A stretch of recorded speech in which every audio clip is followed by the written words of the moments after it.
Hello, my name is John Fisher, and this is General Washington. Let me just check one thing. Yes, okay, we're all set to go. So we're going to begin in just a few minutes. Thanks for joining me.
My name is John Fisher, and this is General Washington.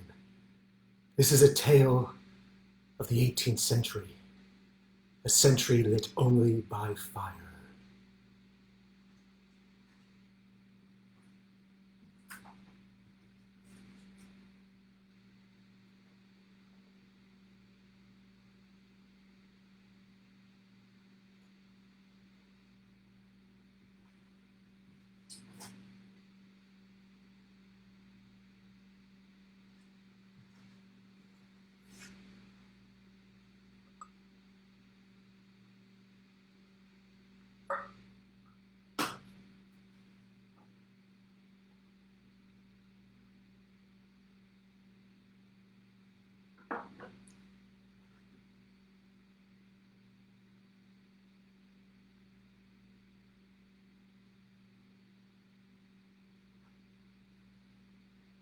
Benjamin Franklin invented the reading glasses, so I will wear these.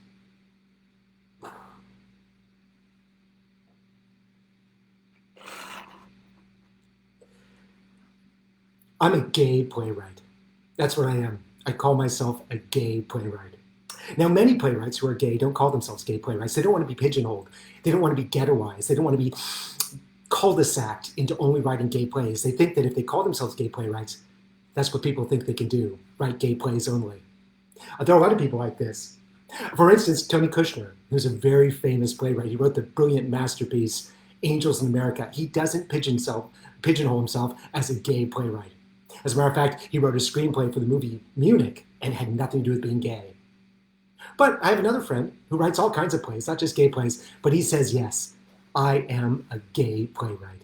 He says that, even though he writes all kinds of plays. So what does that mean when I say I'm a gay playwright? What does it mean for me? Why do I insist on that? I'll tell you. Because it means I don't have to be derivative. I don't have to steal from other playwrights for thoughts.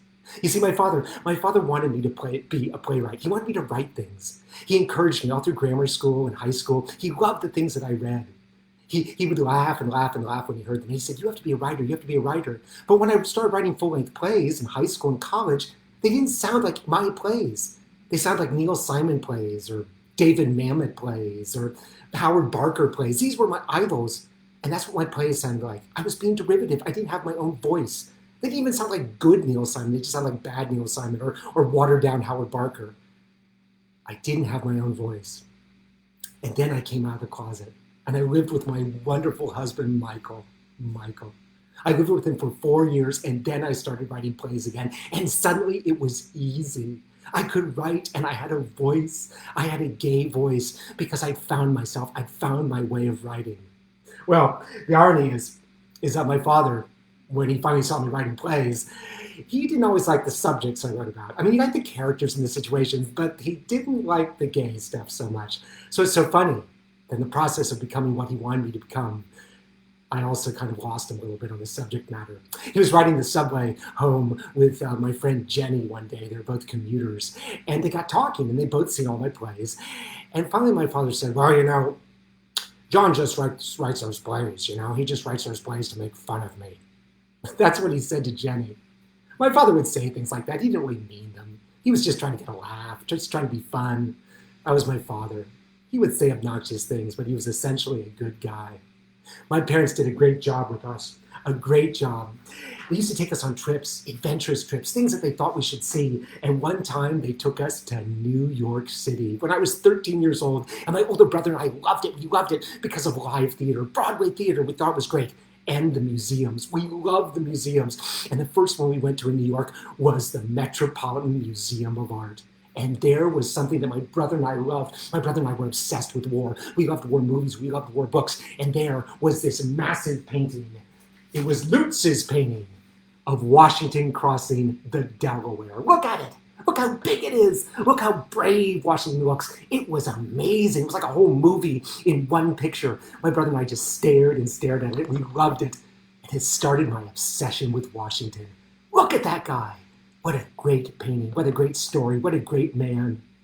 After New York, My parents took us to Washington, D.C., the city named after that great man, and my brother and I loved it because, like I said, we loved war, and we went to the National Air and Space Museum, which is part of the Smithsonian. We loved the Smithsonian museums, and we went to the National Air and Space Museum, and my brother and I loved it. We went crazy. They had fighters, they had bombers, they had missiles. They had all sorts of great things to do with aeronautics, space travel. It was a trip. But my mother didn't always hear things correctly. She was funny that way. She was a wonderful lady, but she didn't always hear things correctly. And when we came home that afternoon, we said, "Oh my God, we just went to the Air and Space Museum. It was great. We loved the Air and Space Museum." And my mother said, "Who's Air and Space? Why does he have a museum named after him? What was the museum about?" I said, "Mom, that's not a name. Air and Space. Air and Space, not Air and Space. Air and Space." Oh, and that's why you, oh. That was my mom. She was always hearing things wrong, but it was funny. It was charming. Later on that trip, my family went to Mount Vernon, the home of George and Martha Washington, that beautiful house. And there are the graves of George and Martha Washington. And my parents were standing at the grave of George Washington. And my father said, "Oh, that's George Washington, Charlene." My mom said, "Oh, yeah, there he is, there he's fine." And then they stepped to the side, and my father said, "Yeah, and there's Martha." And my mother looked at him, she said, "Arthur? Who's Arthur?" She hadn't heard him right. He said Martha, she heard Arthur. He said, "What? Well, who's Arthur? Why is Arthur buried here?" "Charlene, I said Martha. Martha Washington, that's who's buried with George Washington, right? His wife is buried." "Oh, Martha, I get it. Yeah, he's not buried with Arthur. He wasn't married to Arthur." And then my father walked back to George Washington's grave and he pointed at it and he said, "No fag he." No fag he. I'd never even heard that word before, but I figured out what it meant. George Arthur. No fag he. Now, my father never used that word again. I never heard him say anything like that again. He never talked about gay people. I never heard about gay people. I didn't know what they were. I lived in a boring suburb. There were no gay people. Nobody talked about it. And my father didn't hate people. He just wanted to say something funny. So he said, "No fag he." Well, my older brother was appalled. He said, "That's the father of our country. How can you say that?" And I figured out in that moment that fag wasn't a good word. And being gay probably wasn't a good thing. It was very instructive. Again, my father was a good guy. I never heard anything like that from him again. Ever. Ever. No fag he. But I pieced it together. I figured it out. At about the same time, because I was interested in history and I was getting interested in theater, I started reading plays. I started reading plays, and the plays that I loved best were based on history. Shakespeare plays, incredible plays, but I loved American history plays, plays about American historical events, and that's when I latched on to plays and musicals that were about the American Revolution. And my favorite was 1776, that wonderful musical, and also Valley Forge, a great play from the 30s. I love these plays. And I was also becoming obsessed with Washington. From that painting, from that glorious painting, I was becoming obsessed with Washington. I want to know more about this guy. So I thought about him. 1776. Why isn't he in 1776? They keep talking about him. He's off stage. You see, it's about the writing of the Declaration of Independence. But Washington isn't there, but he keeps complaining about not getting reinforced by Congress. So I wanted to know more about Washington. But when I read about Washington in 1776, it was terrible. That was a terrible year. It wasn't a great year for America. It was a terrible year. It started out okay. Boston was abandoned by the British. They moved out of Boston. And then in the middle of the year, July 4th, the Declaration of Independence was signed. Yes, the country was created. But the rest of the year was terrible. Washington was fighting the war on Long Island. That's where his troops were, his army. And General Howe, with a massive British army, landed at Long Island and started advancing against Washington. He pushed Washington back. He pushed Washington back. He pushed Washington back all the way to Brooklyn. And then there was a big battle in Brooklyn, and Howe pushed Washington back, and he pushed the Americans back. all the way to the East River. They crossed the East River, and then Howe crossed the East River to Kipps Bay on Manhattan, and he attacked Washington. Washington was defeated. Washington raced north in Manhattan all the way to Harlem, and then dug in for another battle at Harlem Heights. But Howe, with his massive British army, hammered away at Washington, hammered away at him, and Washington's men had to flee. Some of them had to swim the Harlem River to get north, to get out of Manhattan, to get into upstate New York, and they retreated all the way into upstate New York, but Howe kept chasing them, and he chased them across the Hudson into New Jersey, and he was chasing them all over New Jersey. It was a disastrous year for Washington. Defeat after defeat after defeat. He could not prove that he could win a battle. Additionally, the enlistments of his men were coming up. As the year wore on, it seems that his men were about to go out of the army. Their enlistments would end on December 31st, 1776, so Washington had to do something. He had to do something, and the men were demoralized. They were not paid. They had no blankets, but Washington had a plan. He came up with a plan. At the last minute, on December 19th, 1776, a wonderful document called The American Crisis was written by that great patriot, Thomas Paine, and Washington got a copy of it, and he read it to his troops on December 20th, 1776. These are the times that try men's souls. The summer soldier and the sunshine patriot will, in the crisis, shrink from the service of his country, but he that stands it now deserves the love and thanks of men and women. Tyranny, like hell, is not easily conquered.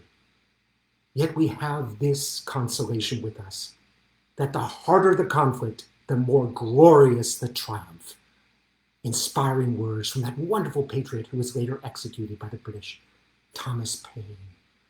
And Washington came up with a plan. He finally had a plan. He had a plan. He was going to attack the enemy where they slept. He was going to cross the Delaware River and sneak up on them and attack them, but he didn't tell anybody what the plan was. Washington was brilliant that way. He was a great general because he was always need-to-know basis. If you don't need to know, then you're not going to be told, because everybody knows it's more likely the British will find out. So he started making his plans. He had 24,000 men and 18 pieces of artillery. And then a gift came to him on Christmas Eve, December 24th, 1776. Blankets were brought to his troops. The troops were finally happy. This was Washington's plan. He was going to attack not the British, but the Hessians. Now, the Hessians were mercenaries. They were hired by the British to fight for the British. They came from Germany, the Hessians, and they were there to fight for the British, paid soldiers. They were encamped in Trenton. So on Christmas Day. He wasn't going to even take Christmas. I couldn't believe this when I read it. On Christmas Day, he was going to load all of his troops onto boats, cross the Delaware River, march 8 miles, and surround the Hessians and attack them.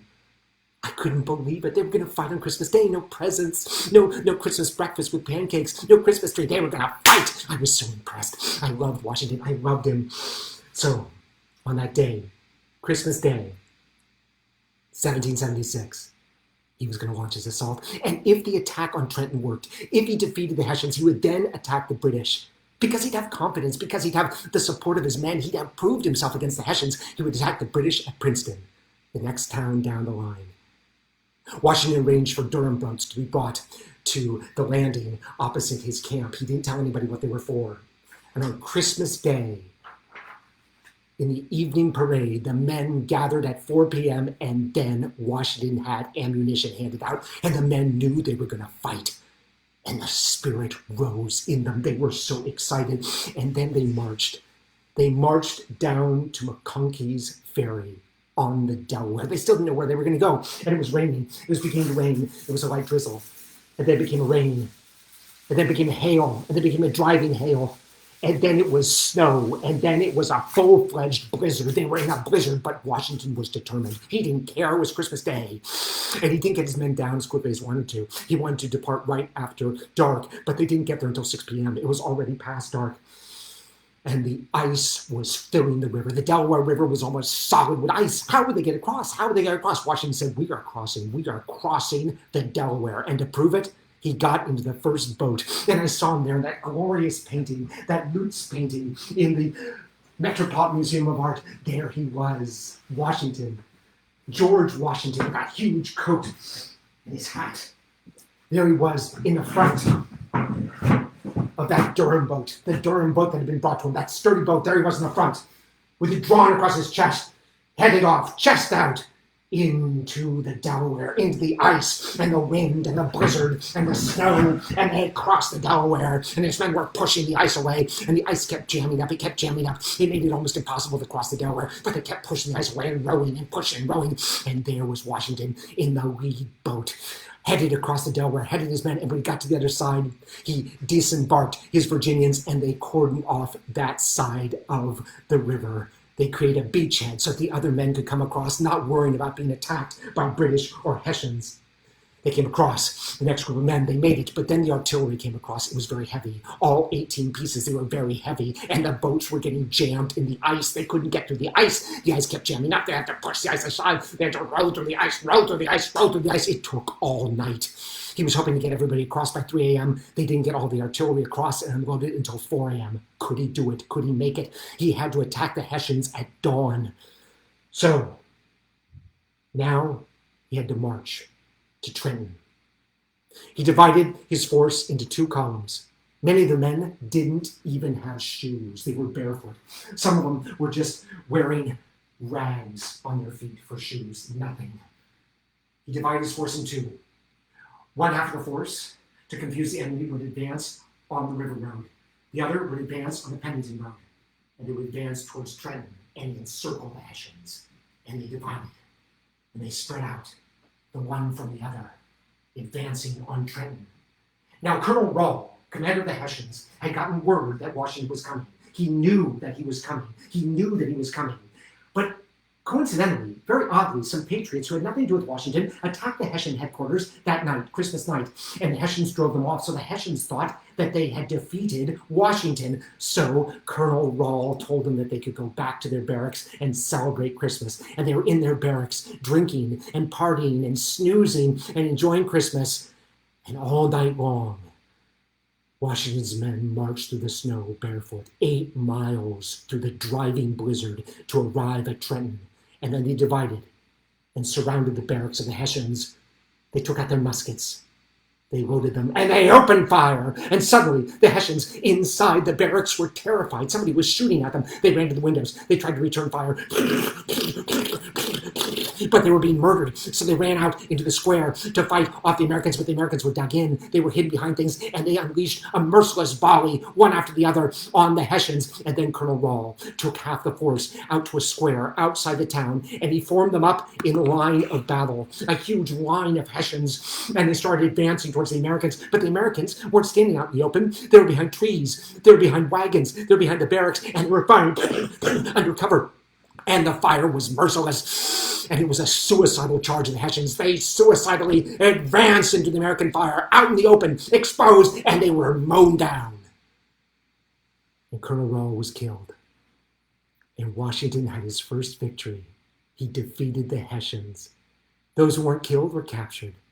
He defeated the Hessians at Trenton, because he'd struck where he was unexpected. He moved fast, he moved his force, and he appeared where he was unexpected and surprised the enemy, the key to every victory. And he did the same on January 3rd when he advanced on the British at Princeton. And he defeated the British. 2 great victories, snatched from the jaws of defeat. And I thought, wow, what a guy. George Washington, what a guy. But I was beginning to realize that I didn't have anything in common with him because, personally, he had Martha.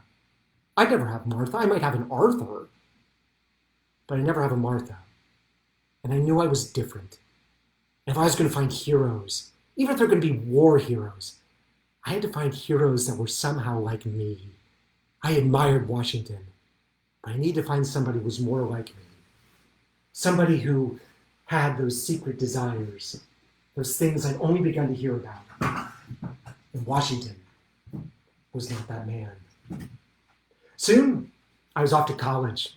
I was really excited because I got into a great school. It was a famous school, a liberal school, a famous school because of its liberality, its enlightenment. I was so excited to go there because I was going to study history and I was going to study drama, my 2 favorite subjects. And I was going to find myself in all these things. I was going to find myself in history. I was going to find myself in drama. But it turned out when I got there, the university was very conservative.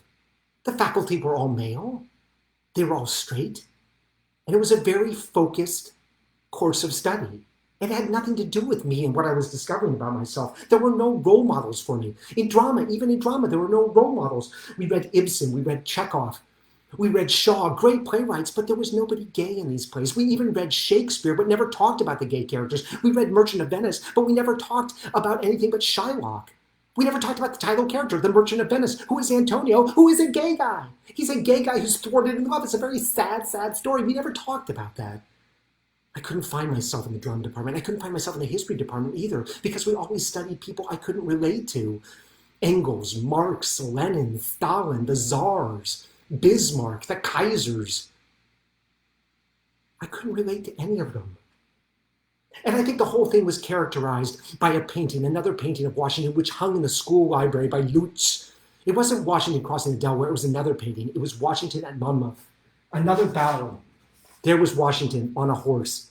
But what a boring painting. The same painter, but so boring. Not full of all the glory, the specificity, the incredible adventure of crossing a river in the middle of the night that was full of ice. It was just a boring man on a horseback.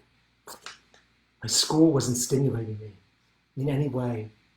So I decided to do what most students do when they feel like I do. I didn't do the assigned reading. I would find my own reading. I would find my own plays. And I started reading plays that I wanted to read, like this one, Harvey Fierstein, Torch Song Trilogy. Now he's a gay playwright. He says I'm a gay playwright. I love this play. I loved it. It was all about being gay and the problems and the glories of being queer. I loved it.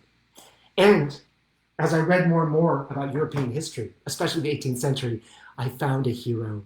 Here was a warrior, probably one of the greatest warriors of all time, one of the great men who fought battles and won them, appeared where he wasn't supposed to be, moved men around, was always surprising, always dynamic, always moving. And he also happened to be gay. Frederick the Great. Frederick the Great of Prussia. Now, Frederick the Great had a very difficult childhood. It was very difficult. Prussia, you see, was one of the great nations of Europe. In the 17th and 18th century, it has risen from nothing to become the fifth most powerful nation on the continent of Europe. And the amazing thing was it was so small. It was so much smaller than the other. The big five were Russia, Austria, France, Great Britain, and Prussia. And Prussia was so much smaller than the others, but it had a great army. It had a brilliant army. It had the best army on the continent because the kings trained their soldiers. They were obsessed with training their soldiers. And Frederick's father, the king, was called the Soldier King because all he wanted to do was train, train, train. He lived in a uniform. That's all he did, is he lived in a uniform. Well, unfortunately, his son, Frederick, who would become Frederick the Great, did not like living in a uniform. He liked French things. And you know what that means. In 1730, he was just a young man, and he was obsessed with French things, French music, French philosophy, French letters, French painting, and he had a boyfriend, a man he loved very much. Here's a picture of Frederick the Great. I love this picture. Isn't that cute? Yeah, there he is, looking all French. He doesn't look German, he looks French. Look at that. Isn't that adorable? His boyfriend was called Johannes Katt. He was an officer. He was the same age. He was beautiful. He had fair hair, and he adored Frederick. He was such a fan of Frederick. Here's Johannes Katt. I love this guy. Look at that. Isn't he sweet looking? I just think he's adorable. He loved Frederick, and they loved everything French. They loved everything French. They loved music. I always think of the best music for them would be Handel. Handel, because he was German, but he got out, he was smart, he got out, he went to England. Handel. Bum, bum, ba-dum, bum, bum, bum, bum, ba-dum, bum, bum, bum, bum, bum, bum, bum, bum, bum, bum. Frederick loved to compose, and he and Katt would dress up as Frenchmen. They put on plays. They loved to sing. They were merry, they were happy. Well, the king didn't like that at all. He didn't approve of any of that stuff. He didn't like books. He didn't like people who dressed up like French people. He thought that was weak. He said that Frederick was lazy and effeminate, and he suspected that Frederick was involved with Katt sexually. He suspected that. So, what did he do? He sold off all Frederick's books, but not just that, he was a cruel king. He used to beat his son. Frederick was the crown prince. He was the heir to the throne, and he used to beat him with his cane, beat him, and yell at him. He was cruel to him. He was cruel to his whole family. He was a ferocious individual, a great man who made Prussia great, but a cruel man, a vicious man, especially to Frederick, who he didn't approve of, who he thought was lazy and effeminate and weak. Now, Frederick's mother, Queen Sophia, wanted to see her children married, especially to English people. She wanted to see them happily wed. And Frederick actually wanted this too, because he knew that once he was wed, once he had a wife, he would have his own house. He could move out of the palace. He could get away from the king, his father, his cruel father, and he could have his own house. And there he could let himself be gay. He could have Kat there, and there'd be nobody to judge him. He wanted to marry for just that reason. He wanted to be a man who was gay, who had a wife. Well, the king suspected that, so he said no. He put an end to all the marriages for Frederick and his sister Wilhelmina. And he continued to beat his son. And once the king said to his son, he said to Frederick, you know, if my father had treated me as I treat you, I would escape or I would kill myself. Frederick wasn't going to kill himself. He loved life too much. But he decided with Kat that they would escape. They would escape to Paris. First, they would go to Paris for 6 weeks, and then they would go to England. And they knew the English would harbor them. They'd already had that guarantee. So Frederick and Kat were going to escape the tyranny of his father, the king. When would they do this? Well, Frederick used to travel around with his father because he was the crown prince, because he was the heir. He used to travel around to the other cities of Prussia. And on these travels, he sometimes got close to France. And he told Kat, when I'm in Frankfurt, when I'm near Frankfurt, I will race across the border to France, and you will come with me. We will escape to France.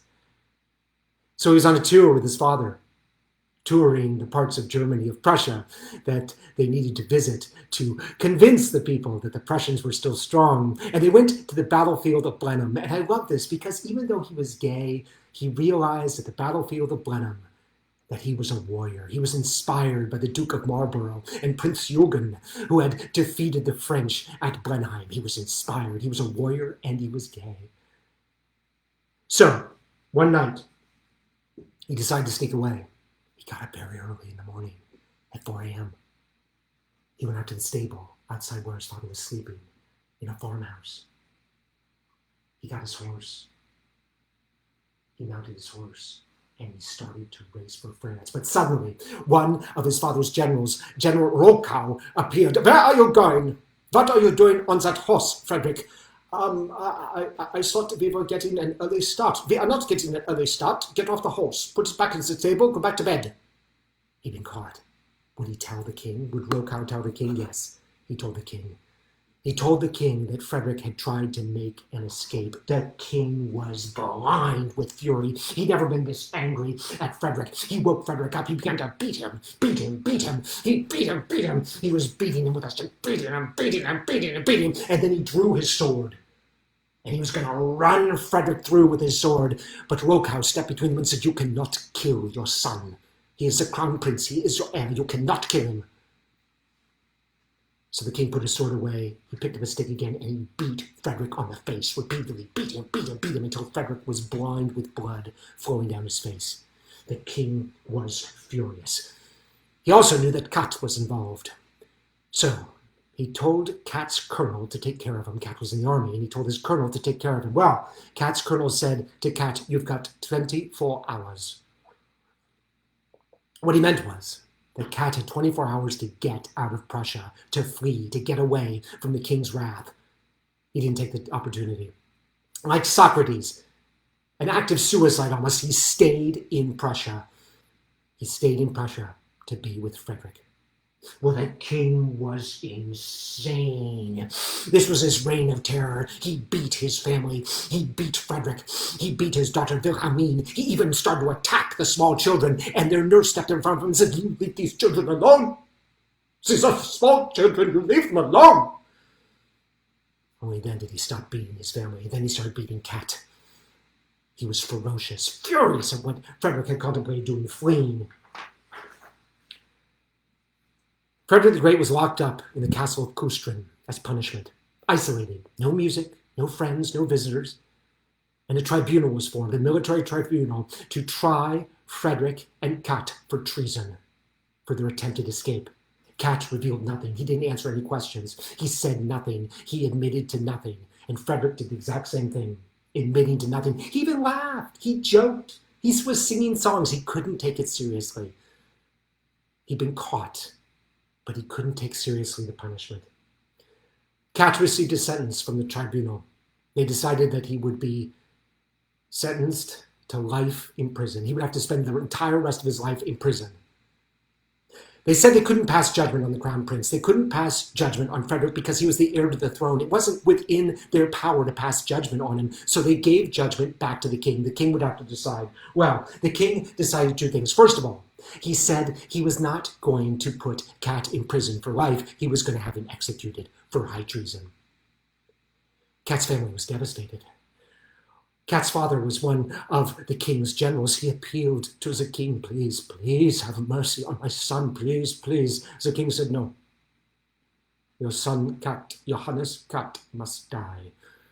Kat's grandfather was a field marshal for the king, and he appealed, please, please, you must let Kat go. He's a very silly boy. He will grow out of it. He did not mean, no. Johannes Kat must die. Meanwhile, Frederick was locked up in the castle at Kustrin, but he couldn't take it seriously. He couldn't take any of it seriously. He thought it was a joke. He thought eventually he'd be released. And then one day, soldiers and generals showed up at the castle of Kustrin. And Frederick thought, oh my God, they've come to execute me. Oh my God. They said, no, they have not. Look out your window. Frederick was confused. He walked to his window and he looked down, and there in the courtyard of Kustrin was Johannes Kat, looking up at him, surrounded by soldiers. This was his execution day. He would be executed in front of Frederick. That was Frederick's punishment from the king. He would have to watch his lover be executed. Frederick was terrified. He was horrified. He started crying. He begged the generals. He begged them, please, please, please, let me write to the king. I will renounce the throne. I will give up being crown prince. Anything. Just don't execute Kat. Please, please, don't execute him. The generals would not listen. Kat must be executed in front of Frederick. Frederick must watch. And Frederick looked down at Kat. And he said to him, I apologize, Kat. 1,000 apologies to you, Kat. 1,000 apologies. And Kat looked up at him, and Kat said, no apology is necessary. And he blew Frederick a kiss. And Frederick blew him a kiss back. And then Kat bowed his head, and he started to pray. And one of the soldiers drew a saber. He stood behind Kat. He raised the saber over Kat's neck. And as Kat was praying, he brought the saber down on Kat's neck, decapitated him, chopped his head off. And that was the end of Frederick's lover, Kat. Fortunately, Frederick had not seen because he had collapsed in a faint. He couldn't watch anymore. He just collapsed. He never saw what happened to him. But Frederick, nevertheless, became a great king. He was always heartbroken about Kat. But when his father died, he took control of the Prussian army, and he fought many wars, and he expanded Prussia, and he made Prussia great. He made it solid. He absorbed territories, and he was an enlightened king because he was happier as a king than he'd been as a young man. In his own castle, he could do what he wanted to now that his father was gone. He married, but he kept his wife in a separate castle. He was very nice to her, very respectful of her, but he did not live with her. He lived apart. And where he lived was beautiful. Sanssouci, this beautiful architectural monument which he had built. And he brought French painters to Prussia, to Berlin, to Potsdam.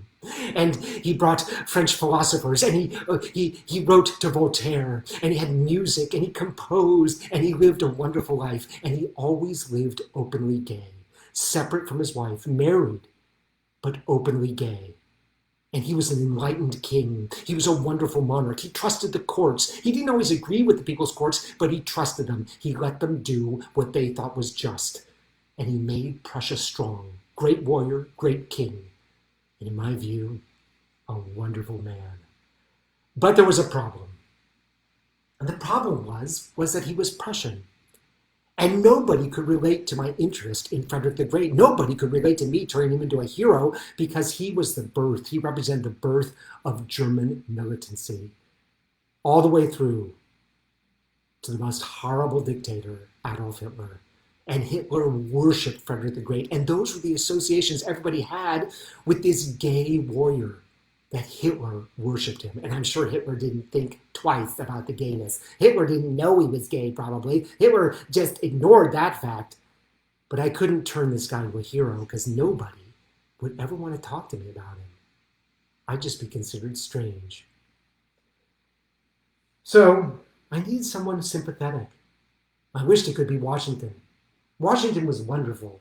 He was a brilliant politician. Maybe he was more of a politician than a warrior. That was another problem with Washington I was beginning to find. He could fight little battles like Trenton and Princeton, and he did okay in the medium-sized battles, but he wasn't famous for the big battles. He was famous for holding out. Washington was the great man who held out. He was like the Vietnamese in the Vietnam War. So long as he existed, the British couldn't conquer America. And the longer he existed, the more tired the British were going to get about fighting in America. 1777 was not a good year for the Americans. They were driven out of Philadelphia, and Washington withdrew with his army into the next phase of his legacy. He withdrew into the woods to Valley Forge. Yes, even more famous than Trenton. He took his army and he kept his army in being at Valley Forge. Again, he was not a great strategic general, but he was persistent. And he knew so long as there was an American army, there was hope. So he kept that hope going. He had 10,000 men. Many of them froze to death. Many died of hunger. Many died of disease. He lost 3,000 of his 10,000 that winter, 1777 to 1778. It was devastating. Yes, there was no social distancing in an army camp. People just died of disease. But because he kept the army alive, there was hope. Hope arrived in two forms. The French. Finally, at the very beginning of 1778, the French agreed to an alliance with the Americans. They would help the Americans fight the British. Not because they cared about the Americans, but they hated the British. The French would come in on the side of the Americans. And also, because a man joined Washington at Valley Forge, a man who had trained the American army to fight better than the British. His name was Baron von Steuben. But still, there was this problem with Washington. He wasn't a great warrior, okay, but he also wasn't for me. He wasn't like me. He was a different kind of man. And then I discovered a very interesting book. It's by Larry Kramer. Larry Kramer is a very important writer. He's a playwright. He's a gay playwright. He's a proud gay playwright. He loves being gay. He wrote an Academy Award-nominated screenplay for the film of D.H. Lawrence's Women in Love, and he gayed it up. And then he wrote the best play about the AIDS crisis, The Normal Heart, heartbreaking play, passionate play. And then he wrote the best book ever about activism. It's called Reports from the Holocaust. It's about his life as an AIDS activist. And anybody who feels a passion for anything or who wants to be an activist for anything should read this book.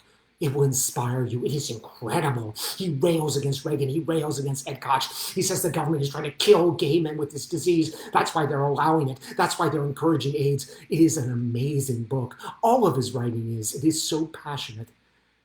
And then he wrote a book called The American People, The Search for My Heart. And I was fascinated with this book because on the cover was a picture of George Washington. I tore the book open. What was he going to tell me about George Washington? Well, he told me some facts that I didn't know. Washington married late. He hadn't been married for a lot of his life, and he married late. He married Martha Washington, who'd already been married before and had 2 kids. They didn't have kids, he and Martha. She'd been married before, but he hadn't. Also, when he died, Martha destroyed all of his letters. Now, Kramer draws the parallel to another gay man who was married, Herman Melville, who, when he died, his wife destroyed all of his letters. And another man who was perhaps, many scholars think, many scholars are convinced, another man who was gay when he was young, but basically stopped being gay when he got married to Mary Todd Lincoln. Yes, Lincoln shared a bed with his law partner, and many scholars think that he was queer. And when he died, Mary Todd, like Herman Melville's wife, like George Washington's wife, destroyed his letters. What was in those letters? What had to be destroyed? Alexander Hamilton didn't destroy any of his letters. His wife was left with everything. She didn't destroy it. She created a great legacy from his letters. But these other wives destroyed the letters. What was in those letters?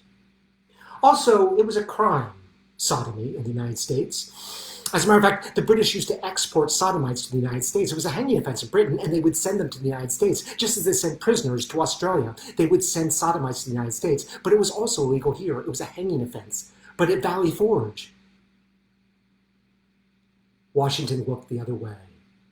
He ignored sodomy.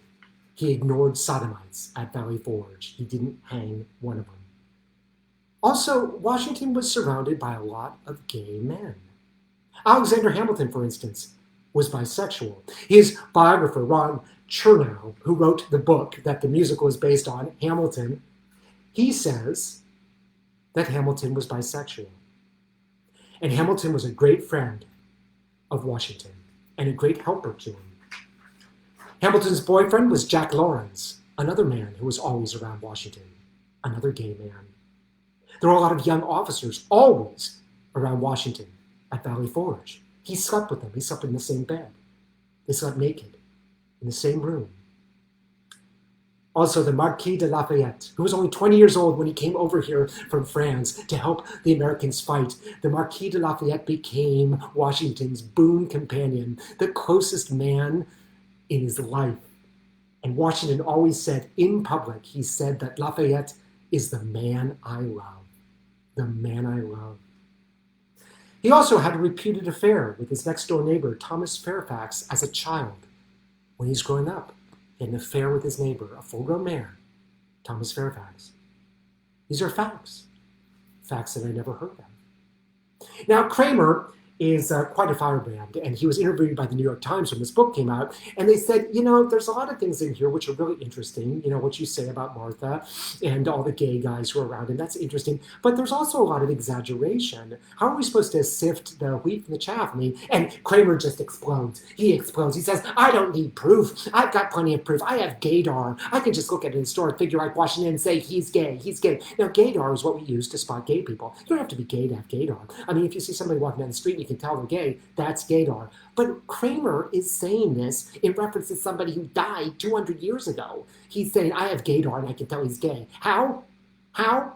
Because he had flowery writing. He liked to write flowery letters. Well, okay. And also, he was into fashion. He was a fashion designer. And it's true. Washington was obsessed with the uniforms of his men. He was always designing new uniforms, always designing new uniforms. But Kramer says, this makes him gay, this makes him gay. And it kind of overwhelms the good evidence he's got. The earlier things I mentioned. That's the thing about Kramer, though. He wants gay people to be there throughout history. He always wants to find gay people. And sometimes he'll go to extremes, but the facts are there. And one of the facts is Baron von Steuben, who comes from Frederick the Great's army. He's a great Prussian general, and he comes to Valley Forge to train the soldiers how to fight the British. And Baron von Steuben, everybody agrees, is gay. He was just gay. He never married. He had lots of boyfriends. He was just gay, gay, gay, gay, gay, gay, gay, gay, gay. And he trained the men in drill. He taught them how to march, how to face right, how to face front, how to face left. He taught them how to use the bayonet. The bayonet. Before that, they used swords. They had these long, gangly swords, which were confusing, hard to use. Use the bayonet. And he made the American army a modern army. And one of the few biographers of Washington who will actually talk about him as if he might have been gay is Shively, a professor at the University of Massachusetts in Boston. And Shively said, the soldiers doing drill was the masculine equivalent of the female chorus line. Shively even thinks that the drill was kind of queenie, was kind of gay. And these are drills that are still used at West Point. Now, von Steuben was caught in the act, but he talks his way out of it. He talks his way out of the accusation of sodomy. And he also advises Washington not to hang sodomites. After the war, and I don't think this makes him gay, but it's interesting, after the war he became an interior decorator. He decorated the houses of other generals and their wives. So what are we to make of all these gay things about Washington? Well, what Kramer's making of them is that he wants gay people to exist in American history. He wants to belong. That's why he puts Washington on the cover of his book. The subtitle is A Search for My Heart, trying to find my heart in all of this history. And it's been ignored. There's no suggestion of this in any of the accounts of Washington. Kramer says that Washington biographies are very boring because they don't talk about the man. They just assume things about his sexuality. They assume things about his generalship. They talk about him as if he was a statue. And Kramer says this makes him so much more interesting, just the idea that he might have been gay or at least bisexual. I told you one of my favorite plays was Valley Forge. And when I went back and read it, I was sort of amazed at all of the heterosexual stuff and how straight Washington was made. There's all this heterosexual talk. The soldiers are always really butch, talking about women. And George is always talking about Martha, pining for Martha. There's no evidence that he pined for Martha. Also, he was courted by a woman 20 years before Valley Forge, a woman named Mary. And she appears in this play, Valley Forge, and tries to seduce him. And he is kind of responsive. Nothing happens, but it's a very steamy scene. And that never happened. It's completely made up. It's completely butch. And those are the received wisdoms. Those are the stories that we're told about Butch Washington. And Kramer says that's the problem with all the books, all the biographies of Washington. The assumptions that are made, they're not based on any evidence. Only Shively talks about the possibilities, the innuendos, the facts that might reinforce that Washington was gay. Chernow wrote the book on Alexander Hamilton, and he says in that book that he was bisexual, but none of that is in the musical. That musical is so butch, it is so hetero, it is so straight guy, it's a musical, and there's no suggestion about Alexander's relationship documented with Jack Lawrence. None of this made it into the musical, and that is exactly what Kramer is talking about. And so finally, I was excited by this possibility in Washington, and I was finding myself, my own self, into this great warrior who I respected, but he wasn't yet a great warrior for me because he had never won a great battle. Great battles are defined by battles that win wars. They're defined by taking your army, your huge army, and transporting it a great distance and appearing where it's not supposed to be, and surprising the enemy and hoodwinking him. That's how Napoleon won battles. That's how Alexander the Great won battles, with his elephants descending on India. That's how Hannibal the Great, with his elephants descending out of the Alps onto Rome. That's how they won great battles, by appearing where they weren't supposed to be, by maneuvering large amounts of men, by winning a war, defeating all enemies in one or two battles. Washington just never did that. And then I read Barbara Tuchman's The First Salute.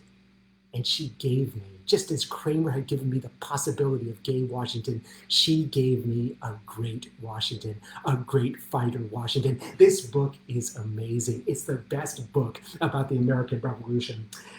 She talks about Washington's triumph, which was the Yorktown campaign, the Battle of Yorktown, the Siege of Yorktown. This is where Washington proved himself a master, and nobody else talks about Yorktown this way. They talk about it as if it just sort of happened. They don't talk about Washington's brilliance, and this was Washington's brilliance. So, in 1781, the war had been dragging on forever. Washington was not winning enough battles, but he didn't have enough men. He didn't have enough supplies. Everything was spread out all over the country. He couldn't concentrate things. His army was based in White Plains in upstate New York. The British were in New York City under the command of General Clinton, and they were dug in. Washington was never going to break into New York. It was impossible. But the British army as a whole in America was divided. Half of it was with Clinton in New York City, and the other half was with Lord Cornwallis down in Virginia, 500 miles away. And Washington got to thinking. He got to thinking, maybe I can't break in and defeat the British army under Clinton in New York City, but maybe if I can get everything concentrated around Lord Cornwallis's British army in Virginia at Yorktown, I could defeat that half of the British army. So what did he do? It's amazing what he did. It had 5 elements, 5 components. Now remember that the French were now his allies, so he had the French to rely on. He sent his favorite, the man he loved, Lafayette, with a small force down to Virginia to contain Cornwallis in Yorktown. Just hold on to him. Lafayette didn't have enough troops to defeat him, but he could sort of hold on to him, hold his attention, hold him in Virginia. Then Washington appealed to Admiral de Grasse, the French admiral in command in the Caribbean, to bring his fleet up to Chesapeake Bay, the bay next to Yorktown, and seal off Chesapeake Bay. So the British Navy, the greatest navy in the world, could not penetrate Chesapeake Bay. Would Admiral de Grasse do that? Yes, he would do it. Lafayette was on his way. Admiral de Grasse was headed there too. Then he would ask Admiral de Barras, another great French admiral, commander of the North Atlantic Station, if he could bring his siege cannons down to Yorktown to be used to besiege Cornwallis. De Barras said yes, he was on his way. Then he talked to General Rochambeau. Yes, Rochambeau. Rochambeau. Rochambeau. That's where it comes from. General Rochambeau, an ally of the Americans with a French army in Rhode Island. He said to Rochambeau, come to me, join me on the way down south. I'm going south to meet up with de Grasse, de Barras, and Lafayette to besiege Cornwallis. And what would Washington bring to the fight? He would bring his own army from White Plains in New York. He would bring them 500 miles south to besiege Cornwallis at Yorktown. All these elements, de Grasse coming from the south with his fleet, de Barras coming from the north with his siege guns, Lafayette already there holding on to Cornwallis, Rochambeau coming from the north from Rhode Island to join Washington, and Washington with his whole army moving 500 miles to attack Cornwallis. Washington would have to take his troops through 6 of the 13 states. Here they came. They'd have to go through New York, New Jersey, Pennsylvania, Delaware, Maryland, Virginia, 500 miles to surround Cornwallis. And also, they would have to make sure that Clinton in New York City couldn't figure out what they were doing, because once they were on the move, Clinton could attack them, and Clinton was stronger, and attacking the army on the move is when it's most vulnerable. So he had to make sure that Clinton didn't know what he was doing. So he came up with a diversion. He would have local patriots in Staten Island pretend that they were assembling boats to cross the bay to attack Manhattan from the south. They'd fire out their guns, they'd assemble boats, and Clinton would think that he was going to be attacked from Staten Island. And while he was watching in that direction, Washington would sneak his army across the Hudson and head for Philadelphia and the south. That's what he would do. And on the night of August 25th, 1781, in a repeat of Trenton, he led his men down to the water. They boarded the boats. It was rough that night. It was raining. The water was rough. It was like Trenton all over again. It wasn't that cold, but it was rough seas on the Hudson. But they made it to the other side. And now they were headed to Philadelphia. In Philadelphia would be boats that could transport them the rest of the way down to Yorktown. But they had to get to Philadelphia. Meanwhile, Clinton is not moving. He's not moving. He's not doing anything. He's transfixed by these patriots in Staten Island. He still thinks the attack's going to come from the south. People keep telling him, Washington's moving. He's moving across the Hudson. But Clinton doesn't want to go up there. He doesn't want to attack Washington. He just wants to stay with his British army in Manhattan. Why? Because there are parties in Manhattan. It's fun in Manhattan. There's always something fun happening in Manhattan. Also, his mistress is there. Also, his wife is there. And also, Clinton had a boyfriend, Colonel Andre. Another fact that often gets lost in history. So he doesn't move. He doesn't move. Spies keep telling him that Washington is headed for Philadelphia. He is headed for Philadelphia. He's headed for the south. He's headed for the south. Clinton doesn't believe it. He's transfixed with Staten Island. He still thinks that the attack is going to come from the south. And finally, his spies convince him. They convince him that Washington is headed for Yorktown. Clinton gets his admiral, Admiral Graves of the Royal Navy. He says, take 5,000 men and get down to Virginia. Take your fleet of 19 ships and get down to Virginia. Get down to Yorktown to reinforce Cornwallis because Washington is coming. Meanwhile, Washington is advancing on parallel roads to Philadelphia, always trying to confuse. So if they find him, they only find half of his army. And his army is marching to Philadelphia. And finally, they arrive in Philadelphia, where they're supposed to get the boats. They're in Philadelphia, that capital of the new nation of Borning. There they are in the State House. The congressmen step out, and they doff their hats to Washington and his Continental Army. And they cheer, but the soldiers are upset because they haven't been paid. They're almost mutinous. They want to be paid. If they're going to die, they want to be paid. They haven't been paid. And they get to the docks, and there are no boats. The Philadelphians have not gotten boats for Washington. It's a disaster. There is no water transport at Philadelphia. His army is almost in mutiny. And then Washington gets word that Admiral de Grasse has entered the Chesapeake Bay. He is at Yorktown. He is blockading Cornwallis. Admiral de Grasse, that great French admiral, has made it. He's made it. And he also gets word that Rochambeau is arriving. He's arriving at the head of Elk, at the top of the Chesapeake Bay. And Washington goes to greet Rochambeau with the news that Admiral de Grasse is already at Yorktown. And Washington stands there on the pier.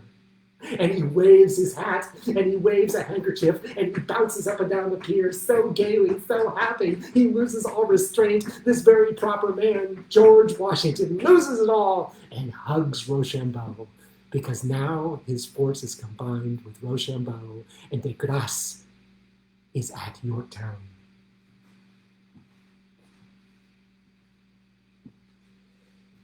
What are they going to do about water transport? They need water transport. What are they going to do? They can't get their army any farther. What are they going to do?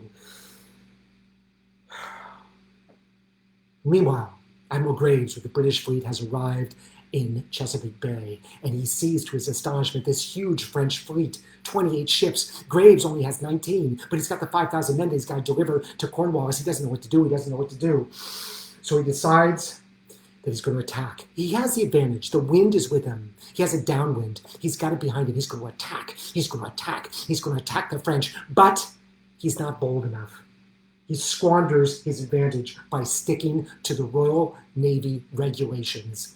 And this was a problem in the Royal Navy at the time, because a few years before, an admiral named Admiral Byng had shown great spirit, great creativity. He'd gone off the book and he'd lost the battle.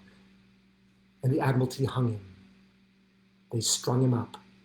And from that moment forward, British admirals could be very, very timid because they didn't want to get hung. So, Admiral Graves follows the rules, and his fleet is mauled by the French as a result. It is mauled because he followed the rules. And the Battle of the Bay is won by the French. The French now control Chesapeake Bay. They control it. It is theirs. And Graves retreats to New York with his ships. And the significance of this battle cannot be exaggerated. It is one of the most significant battles in history, the Battle of the Bay, because of what it will bring about. So, Cornwallis is now effectively trapped in Yorktown, but he shows no initiative. He doesn't try to break out. He doesn't try to break out with his British army. He's surrounded. He's got Lafayette. He's got de Grasse, but he doesn't break out. Washington isn't even there. Rochambeau isn't there. De Barras with his siege cannons aren't there yet, but Cornwallis shows no initiative. So, Washington and Rochambeau are at the head of Elk, at the top of the Chesapeake. There are no boats. They are told, though, that there are boats at Baltimore. There are no boats in Philadelphia, no boats at head of Elk. So now they're going to go to Baltimore. They have to hike. They have to march 55 miles in 2 days to get to Baltimore. They get to Baltimore. There are no boats in Baltimore. What is going on? There are no boats anywhere. Washington is going insane. He's going crazy. There are no boats. There are no boats. There are no boats. There are no boats. There are no boats. But finally, his troops are paid. Robert Morris of Philadelphia has raised money to pay Washington's troops. So at least they're happy. They might never get to Yorktown without the boats, but at least they've been paid. And then Admiral de Grasse sends frigates, French frigates, up the Chesapeake to collect Washington and Rochambeau's troops. And now their troops are headed down the Chesapeake to Yorktown to complete the siege. Meanwhile, Cornwallis is trapped. His British army is trapped in Yorktown. They can't escape. But lose no sympathy on these people. Don't expend it on these people. The British behaved atrociously in Virginia. As the Americans and French enter Virginia, they see what the British soldiers have done to anyone, not just soldiers, but to anyone they suspected of even being a rebel, of being a continental, of helping the Continental Army, Washington's army. One of the most atrocious things. A pregnant woman is murdered in her bed. The child is cut from her womb and hung on a tree. Her breasts are mutilated with a knife, and with the blood from those breasts is written on the wall behind her dead body, "Not one more rebel baby."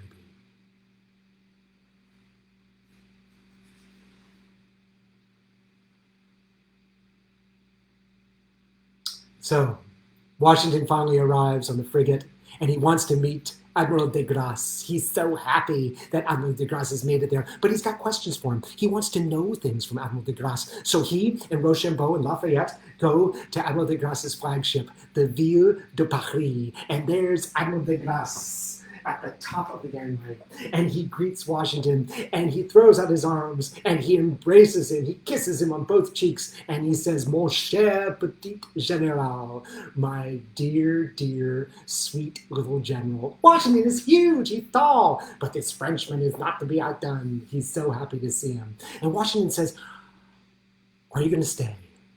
Can you stay? We need you for the whole month of October. I know you have to get back to the Caribbean. I know that. But will you stay?" And de Grasse says, "Mais oui, of course I will stay, of course, of course." And then Washington says, "We need siege guns. Desbarats has not arrived. We need siege guns. We need artillery." And de Grasse says, "No, everything was expended against the British. You can't run out of guns." But the meeting is successful. The fleet will stay. It will stay to harass the British at least until November 1st. So the meeting is successful. Meanwhile, Cornwallis is finally taking action. He wants to break out. He's going to use fire ships. He's going to launch his fire ships against the French fleet and break it up. Now, the way a fire ship works is you set a sailing ship on fire and you float it down towards the enemy. And it sets the enemy's ships on fire. It burns them. The trick is you can't set fire to your fire ship until the last second. Otherwise, the enemy will know what's happening. So these schooners, British schooners, are approaching the French fleet, but the men on the schooners set fire to the ships too early. The French see what's happening, they move out of the way, the ships pass, they burn, they sink. The fire ships don't work, they don't break up de Grasse's surrounding fleet. Clinton is back in New York.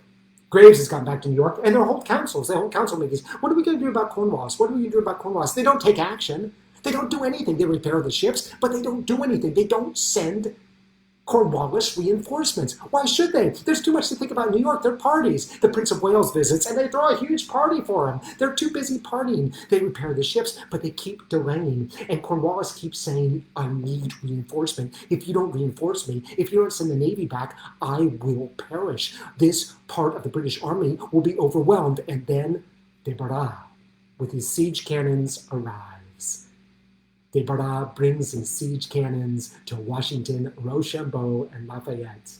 Meanwhile, Clinton keeps delaying. He says to Cornwallis, "Yes, we will send you reinforcements. Of course, old chap. Of course, old chap. We'll send you reinforcements." But the delays keep coming. He says, "We'll send them on October 3rd. No, we'll send them on October 5th. No, we'll send them on October 12th. And the delays go on and on and on, and he doesn't send reinforcements, and the siege begins. The siege uses 16-inch mortars. Mortars 16 inches wide are flung into Yorktown by the Americans and the French.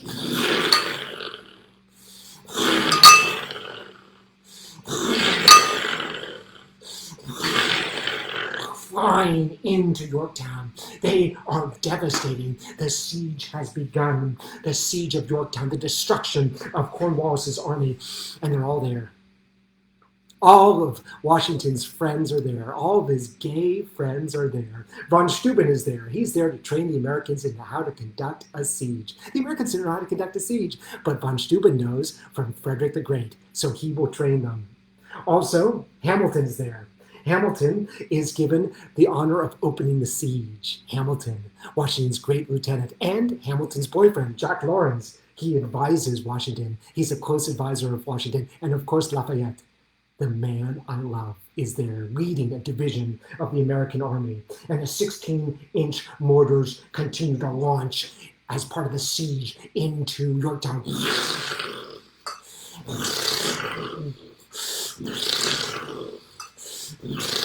And the destruction is horrifying. In Yorktown, there are arms and legs and heads everywhere. It is a horrifying siege. Civilians are dying there too. There are civilians. Cornwallis is being devastated. And there is vicious fighting as the parallels get closer and the zigzags, and the siege moves closer and closer and closer, and the fighting is hand to hand, and it's vicious, vicious fighting. Finally, on October 16th, Cornwallis decides that he must escape. He must take his army and break out across the river. He must escape across the river. So, in an ironic recreation of Washington, he sneaks his men down to the riverside, silently. They're in luck, because it's a dark night.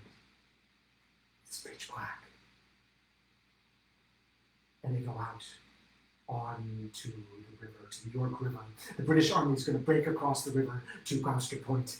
But at midnight, a storm brews up, and the ships are tossed about. They're tossed about in the storm. The storm is wild. The surf is vicious, and the storm breaks up some of the ships. A lot of them drown. A lot of the ships drift away downriver out to the open sea, and very few of the men make it over to Gloucester. The rest have to get back. They have to get back. They have to go back to Yorktown, and the evacuation, the escape from Yorktown is a disaster.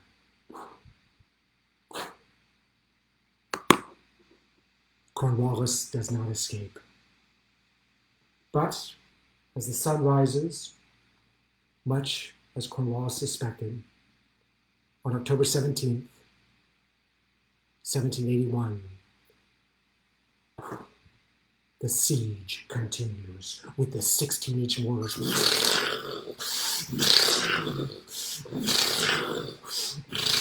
All morning, and finally at 10 a.m., a lone drummer boy appears on the battlement. A British drummer boy.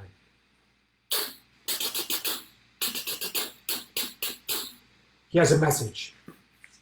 He has a message for Washington. He must take his message to Washington. The British drummer boy is taken to Washington. Lord Cornwallis has given up. He wants to surrender. He cannot withstand the siege any longer. Cornwallis asks for 24 hours. Washington is afraid that Graves is going to show up with the British fleet at any minute. He's convinced that Clinton has sent reinforcements, that Clinton is actually trying to save Cornwallis. He doesn't want to give Cornwallis 24 hours. He gives him two to make a decision. Cornwallis decides to surrender. He writes a letter to Clinton, his commander back in New York, the man who never helped him. He says, "I have the mortification to inform your excellency that I have been forced to surrender the troops under my command to General Washington." It was the first and only time Cornwallis ever referred to Washington as general. Cornwallis had always been ambiguous about the war in America. He thought if you push the Americans too hard, they'll just fight back. He never thought it could be won. Did that lead to defeatism in him? I don't know, maybe. But he's given up. He has completely given up. And Washington has won. There's a parley to discuss surrender terms. The parley for the Americans is Jack Lawrence, the boyfriend of Alexander Hamilton, and he gives no quarter. The British ask if they can come to the surrender with their flags unfurled. Proudly, he says no. They ask if they can play their own music at the surrender. He says no. They ask if they can be paroled as opposed to imprisoned. He says no. He gives them nothing. And the British say, but why?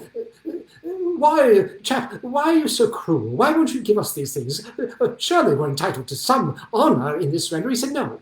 You gave no honor to the Americans who surrendered at Charleston earlier this year, and you get no honor. You get nothing. All you get to do is to surrender.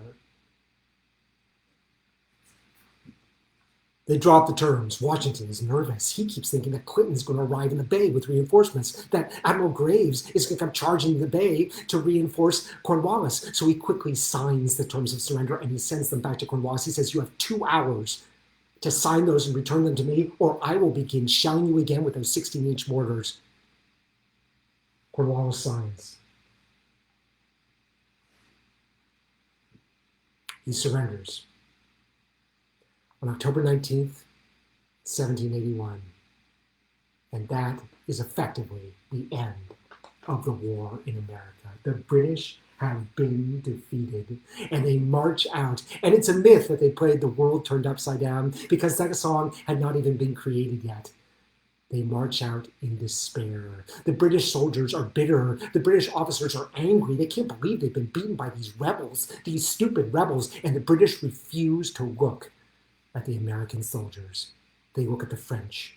They will only look at the French soldiers. So the Marquis de Lafayette, that great man, the man I love, Washington said, the Marquis instructs the bands to strike up Yankee Doodle Dandy.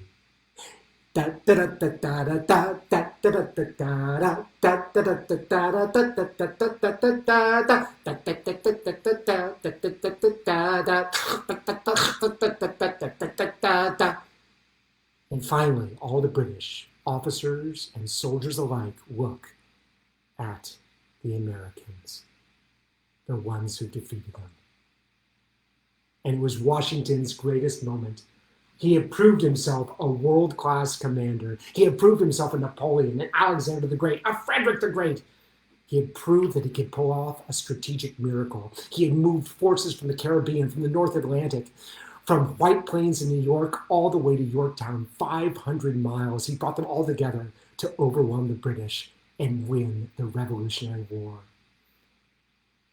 And it occurred to me, as I finished reading Barbara Tuchman's book, that history is a story, and there are facts that can be imparted. And if you ignore the facts and only focus on the facts you're interested in, you might not do due diligence.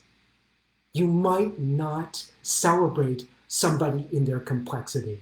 And through Larry Kramer and Barbara Tuchman, I found a great man that could inspire even me, a brilliant warrior, and a man whose personal life was a lot more interesting than any other writer had made it. And maybe the evidence isn't conclusive, but it's darn persuasive.